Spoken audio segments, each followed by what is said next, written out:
ओम नमः शिवाय। आज आप सुनेंगे सावन मास महात्म अध्याय 29। आज आप सुनेंगे त्र्यंबकेश्वर ज्योतिषलिंग की कथा। त्र्यंबकेश्वर ज्योतिषलिंग नासिक जिले में स्थित है। नासिक रूप से 11 किलोमीटर दूरी पर महाराष्ट्र के नासिक पंचवटी में है।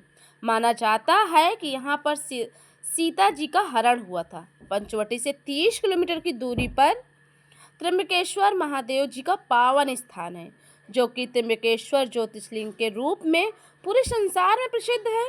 मुख्य मंदिर के अंदर एक गड्ढे में 3 छोटे छोटे शिवलिंग हैं, जिन्हें ब्रह्मा विष्णु महेश का प्रतीक माना जाता है। मंदिर के पीछे अमृत कुंड है। कहा जाता है कि त्र्यंबकेश्वर ज्योतिषलिंग में स्वयं भगवान शिव प्रकट हुए थे। नासिक में स्थित त्र्यंबकेश्वर ज्योतिषलिंग के पीछे जो पौराणिक कथा प्रचलित है, उस कथा के अनुसार पूर्व काल की बात है।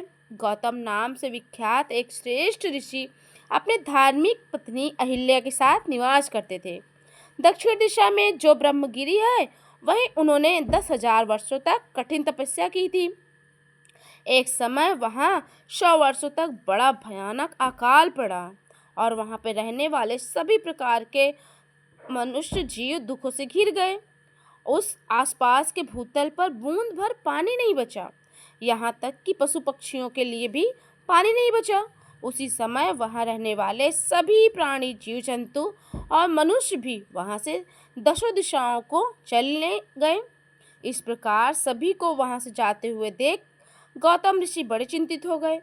फिर उन्होंने 6 महीने की कठिन तपस्या करके वरुण देव को प्रसन्न किया। वरुण देव ने प्रसन्न होकर मुनि से वर मांगने के लिए कहा। तब ऋषि गौतम ने कहा कि हे भगवान, वर्षों से जल की प्यासी इस भूमि पर वर्षा करने की कृपा कीजिए।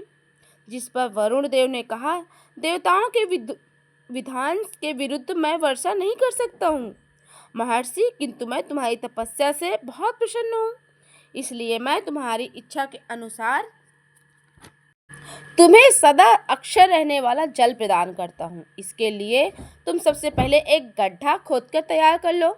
वरुण देव ने जैसा कहा, गौतम ऋषि ने वैसा ही ठीक किया। एक हाथ का गड्ढा खोदा, फिर वरुण देव ने उसे दिव्य जल से भर दिया। परोपकार से सुशोभित होने वाले मुनिश्रेष्ठ गौतम से वरुण देव कहने लगे कि हे महामुनि, कभी भी खत्म ना होने वाला ये जल तुम्हारे लिए तीर्थ रूप होगा और पृथ्वी पर ये तुम्हारे ही नाम से विख्यात होगा। यहाँ पर किए गए दान, भोग, देव पूजन और पितरों का श्राद्ध सभी अक्षय होंगे। ऐसा कहकर वरुण देव वहाँ से अंतर्ध्यान हो गए। फिर उस जल धारा से दूसरों का उपकार करने वाले ऋषि गौतम को बड़ा सुख मिलने लगा। इसी बीच उस गौतम मुनि उस पर दुर्लभ जल को पाकर विधि पूर्वक अपना रोज का काम करने लगे। मुनि ने उस स्थान पर लोगों को खेती करने के लिए भी कहा और खुद भी खेती करने लगे। इसके बाद वहाँ पर कई तरह के फसलों का उत्पादन किया। फिर एक समय गौतम ऋषि के जलकुंड से पानी लेने गए अन्य ऋषियों की पत्नियों ने उन शिष्यों को पानी लेने से रोक दिया। वे कहने लगी कि ये पानी पहले हम लोग भरेंगे, उसके बाद ही तुम्हें ये पानी ले जाना होगा। तो शिष्यों ने अहिल्या जी को बुलाया। अहिल्या जी ने शिष्यों को पहले पानी लेने की व्यवस्था की। यह सब देख ऋषि की पत्नियां बहुत क्रोधित हो गई। उन्होंने अपने पतियों से जाकर बात को और भी बढ़ा चढ़ाकर बता दिया और फिर बाकी ऋषियों ने ऋषि गौतम से बदला लेने के लिए गणेश भगवान की पूजा की। तो गणेश भगवान वहां पर प्रकट हुए और ऋषियों से आशीर्वाद मांगने को कहा। तब ऋषिगण कहने लगे कि हे गणपति महाराज, हमें गौतम ऋषि को अपमानित करने और उन्हें निकाल देने की शक्ति प्रदान कीजिए। ऋषियों के ऐसा निवेदन सुनकर गणेश भगवान कहने लगे, हे ऋषियों, ऐसे साधु से घृणा करना ठीक नहीं है। याद है ना कि ऋषि ने आपने सुख शांति के लिए ही जल की व्यवस्था की, आप सभी को प्रसन्न किया और ये सारा कार्य उन्होंने उस कार्य को की भावना से किया था। लेकिन जब ऋषिगण हट करने लगे तो उनकी हट देखकर गणपति भगवान कहने लगे हे ऋषिगण कोई बात मानने को तैयार ही नहीं थे। तब विवश होकर गणेश भगवान उन ऋषियों को वरदान देना ही पड़ा। भगवान गणेश ने एक गाय का रूप धरा और गौतम ऋषि के खेत में फसल चरने लगे।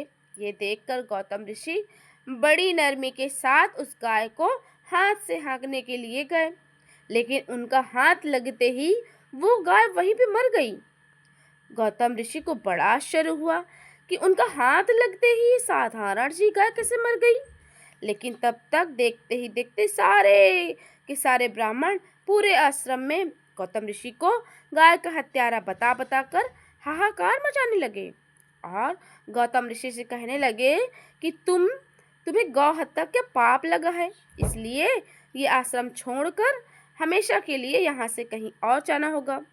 ये सुनते ही गौतम ऋषि को बड़ा दुख हुआ। तब उन्होंने अपनी पत्नी अहिल्या के साथ उस आश्रम से कहीं दूर जाने का निश्चय किया। फिर एक दिन गौतम ऋषि ने वह क्षेत्र छोड़ दिया। फिर अपनी पत्नी अहिल्या के साथ उस आश्रम से कहीं दूर चले गए। लेकिन उन ऋषिगणों ने उनका वहां भी जाकर परेशान किया और बार बार ऋषि को गाय का हत्यारा बता बताकर उन्हें प्रताड़ित करने लगे। तो ये था आज का अध्याय। अगले का अध्याय अगली कथा।